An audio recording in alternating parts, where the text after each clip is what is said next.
થી 18 વર્ષની ઉંમરથી ખેનીના વ્યસની હતા. મને અંદાજો નહોતો કે આનાથી અમારા જીવન પર આટલી ખરાબ અસર થશે. એમને કેન્સર નામની ખતરનાક બીમારી થઈ ગઈ છે. અમારા ઘરમાં કમાવનારા તેઓ એકલા છે. મને નીંદર નથી આવતી આ વિચારીને કે ભવિષ્યમાં મારું શું થશે. ખેનીએ અમારું જીવન બરબાદ કરી નાખ્યું. ખેની ગુટકા, જરદા, પાન મસાલા પરિવારને નષ્ટ કરે છે. તમાકુ આજે છોડો. સહાયતા માટે 1800-112356 પર કોલ કરો.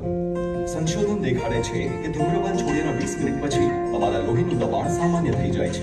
થોડા જ દિવસોમાં તમારા શરીરમાં નિકોટિનની માત્રા ઓછી થઈ જાય છે અને 12 મહિનામાં હૃદય રોગનું જોખમ પણ અડધું થઈ જાય છે.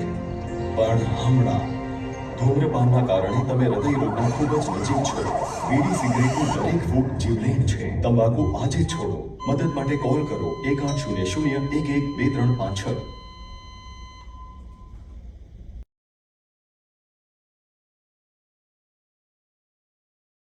થયા છે. આજથી તમે બંને પતિ પત્ની છો.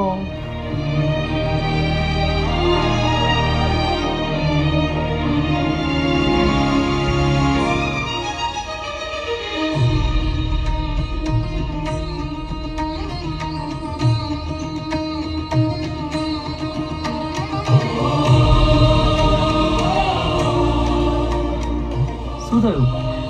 કાંઈ નહીં, તમે મને મળી ગયા. જાને મને નવી જિંદગી મળી.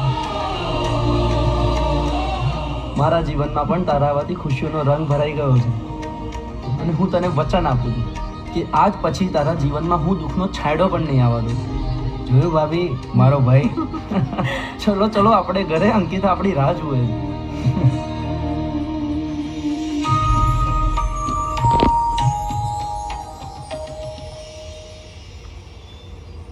અંકિતા,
ચલો ભાભી, આપણું ઘર બતાવો.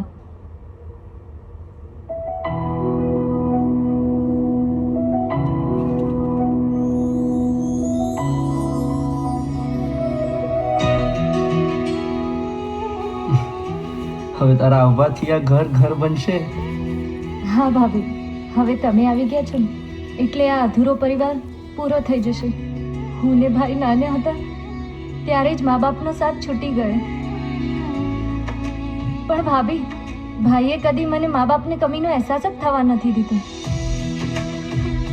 અરે ગાંડી, તું રડે કેમ છે? તારા ભાભી પણ તને એટલો જ પ્રેમ આપશે.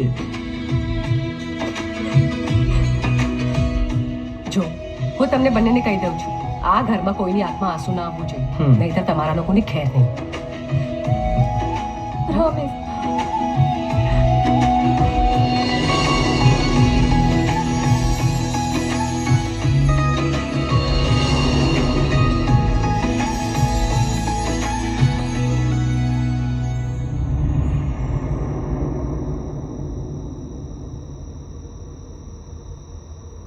ભક્તિ, તારા આવવાથી મારા જીવનમાં જે ખુશી આવી છે ને, એનાથી મને આ ઘર એકદમ સ્વર્ગ જેવું લાગે છે. આમ એવું લાગે છે કે આ ઘરની સૂની પડેલી દિવાલોમાં એક નવું જીવન આવી ગયું તારા આવવાથી. મને હવે આ મારું ઘર ઘર જેવું લાગે છે. મારું ઘર એટલે? તો આ ઘર મારું નથી એમ? અરે નાના, મારો એ મતલબ નથી. ભક્તિ, આ ઘર શું, હું આખો જ તારો છું. ઠીક છે. અચ્છા યશ, મારે એક વાત કરવી છે. હા બોલ ને. મારી એવી ઈચ્છા છે કે મારે નવા રણુજા રામાપીરના દર્શન કરવા છે, દ્વારકાધીશના દર્શન કરવા છે, ને પછી સોમનાથ મહાદેવના દર્શન કરવા છે, અને જૂનાગઢના સાધુ સંતોના આશીર્વાદ લઈને આપણે આપણા નવા સંસારની શરૂઆત કરશું. બસ આટલું જ જોઈએ છે. સારું, તારી ઈચ્છા છે તો આપણે પહેલાં બધી જ જગ્યાના દર્શન કરશું ને પછી જ આપણા સંસારની શરૂઆત કરશું. પ્રોમિસ.